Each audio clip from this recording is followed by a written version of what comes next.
Hey everybody, it's White Mojo Wolf back at you again.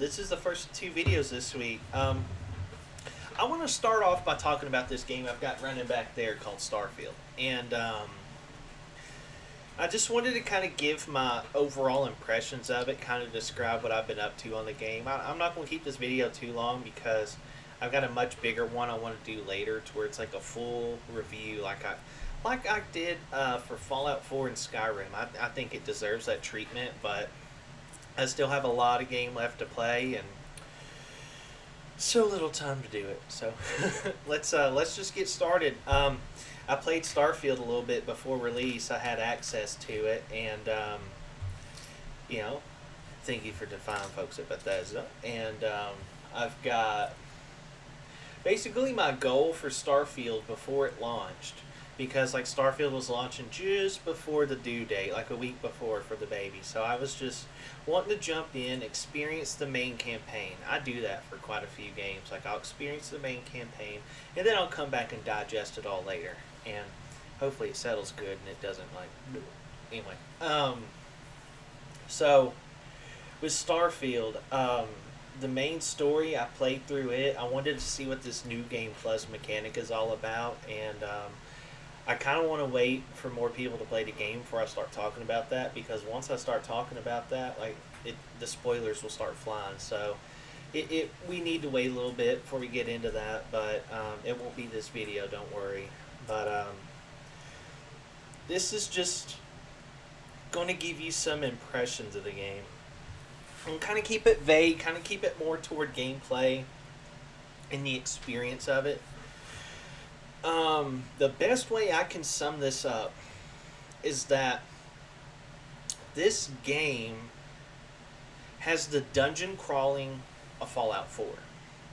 And by dungeon crawling, like Fallout 4 doesn't have like typical what you would envision dungeons. Like Fallout 4, when you go exploring in buildings, that's a dungeon. I mean, like it might be 3 floors, it might have multiple wings to it. It's a dungeon, just different flair. You go around, you fight enemies, you explore around, learn a little bit about what's going on, do whatever objective the quest wants you to do there, and loot everything. There's so much stuff to loot. And, it kind of takes that looter shooter to heart, but it's not like a Borderlands. It's more like Fallout 4. That's why I really compare it to that. The story and the questing is pretty much what you expect from Bethesda. I mean, we're talking Skyrim, Fallout, just they're known for their world building, they're known for their quests, their main stories, and just letting you have a sandbox where you can just go around and do whatever. I mean, this is a peak Bethesda game right here. Everything you come to love and expect from them, you get in this game, the good and the bad, and I just think it's great in that regard. In terms of the combat, it's pretty much a shooter. I mean, a lot of people are probably expecting like Fallout 4 with guns. Well, Fallout 4 with guns. What the hell am I saying? Fallout 4 in space. Yeah, it's some. At its core, yes, but the weapons don't feel like Fallout 4's weapons. The weapons feel more like Cyberpunk. If you've ever played Cyberpunk, not the update, like Cyberpunk when it released, it really feels a lot like that. And in a good way. Let's see. What else can I talk about? I got the quest, I got the combat, I got the dungeon crawl. Now the exploration, this game's got like 1,000 planets, counting moons and all that stuff. It's got a bunch of star systems. Exploration's pretty neat. Now a lot of that DNA you get from No Man's Sky. Now granted, I haven't played a whole lot of that game, but I've seen people play hours of it. It just wasn't my thing. And apparently I was listening to a podcast this week with Todd Howard from Bethesda, and he said, like, Starfield at first was a lot like No Man's Sky. You would land on a planet, you would have all these environmental conditions affecting you, and you would have to pretty much, do what you got to do to counteract it. Kind of like No Man's Sky. You had to make this to make that to make these. That way, your spacesuit wouldn't leak radiation, just for one example. And it's like Bethesda took all that crap out of it and said, look, okay, pick a spot to land. We're going to add some stuff around. Go explore. But the way you basically could just pick a whole planet. Here's how it works. You get a whole planet, right? And you can place a pin anywhere. And it tells you what kind of terrain it's going to be, like the kind of biome it is. You can pick this, and it'll say land, forest. You can pick this and land, and it'll say savanna. If you land at either one of these, it will have two different layouts. It will have different flowers. It will have different minerals. It will have different creatures, depending on the planet. Some planets are pretty barren, like Pluto, but it'll be resource heavy, though. It's pretty neat. And then as you land, once you're there, the game generates a tile, which is, okay, like you see the Skyrim map back there? Let's just envision that as a tile. So it creates where am I at? A tile. And you get to walk around it. A lot of people say it takes like 10 minutes to walk one way and reach the edge of it. There's points of interest just randomly generated and plopped everywhere around it. There's a lot to do. And once you reach the edge, which I've never reached the edge, not accidentally, because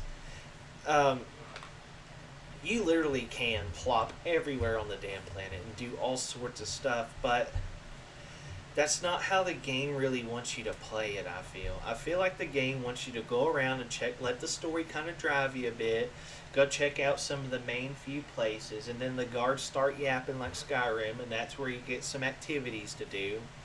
And then you're meant to kind of open up your activities and say, oh yeah, let's go talk to the scientist by the tree. And then you go talk to the scientist by the tree, and then maybe he'll give you something to do in the city. And then maybe there's another quest that's like, oh yeah, Roger over there on Mars is being a real asshole. And so you go fly to Mars, go talk to Roger. It's like, Roger, what's up your ass? He's like, oh yeah, well, there's these people on the moon of Saturn, Titan, really bothering me. So why don't you go there? So you go there. The game kind of steers you. And you can explore. You can do all that like No Man's Sky, but the story is, you're supposed to hop constantly. You're supposed to go from planet to planet. You're supposed to just have at it. Think of it like a Star Trek episode. Now, the one thing I wish that they would have, and I feel like they're going to add it with DLC or something, is a little rover. You guys remember in Mass Effect, like you get a little rover that you can drive around and go exploring. I feel like it needs one of those. I understand that you don't want people just driving like crazy, and even if the physics are kind of an issue, like with the bumpy terrain and all that stuff, just make it like Destiny, to where you just summon like a glider and it just kind of hovers. It's no problem. But I feel like that's one of the first things they're going to add post-release, and they're going to keep building on the game. But it's a Bethesda game through and through, first of all. It's got a lot of Fallout 4's DNA in terms of the dungeon crawling. It's got a lot of No Man's Sky's DNA in terms of exploring. And then it's got the Bethesda questing. But you can tell they were inspired by all sorts of games. When you go to the city of Neon, I call it Cyberpunk Town because, I mean, come on. Aquila City, you go there, I call that Red Dead Town because, come on. You can tell, like, artistically, they were a bit inspired by Mass Effect. I think Phil Tastic said that on my Starfield crib video. Performance-wise, here's kind of what you're looking at. You can get it on PC, you can get it on Xbox Series X and S, and that's pretty much it. PC performance just depends on your rig. If you got a pretty good modern PC, you're probably going to get 60-plus frames.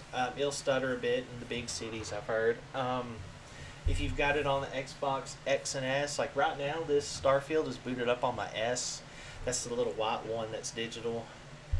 Um, it runs at both consoles. It runs at 30 frames, which is fine. It's a smooth 30. It's a lot like how Hogwarts Legacy ran for me on the because like on Hogwarts Legacy, I played it at 30 frames.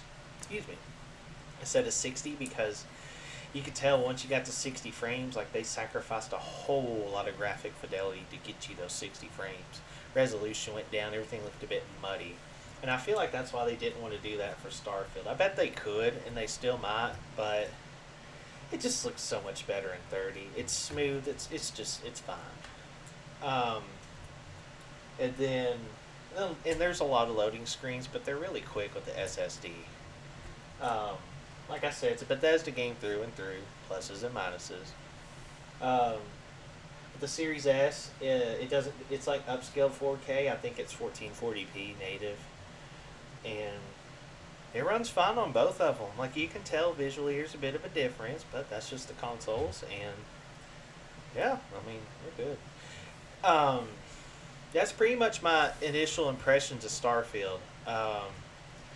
I'm going to do like a bigger video later, kind of going through the ins and outs of it with footage and footage and footage. That's just going to be a bigger project I want to do later. Um, but it's a fun game. I really enjoy it, and if you have Game Pass, if you have an Xbox, go try it out. Is it worth going out buying an Xbox for it? Not just for Starfield. If you want to buy an Xbox, just know you're doing it to try. I'd say a good reason to buy an Xbox is to get in on Game Pass and see what all it has to offer. But I will say this: if you're gaming on a smaller screen, like a computer monitor or something, I really recommend the Series S. Especially now they have a terabyte storage and they come in black, like the Henry Ford deal.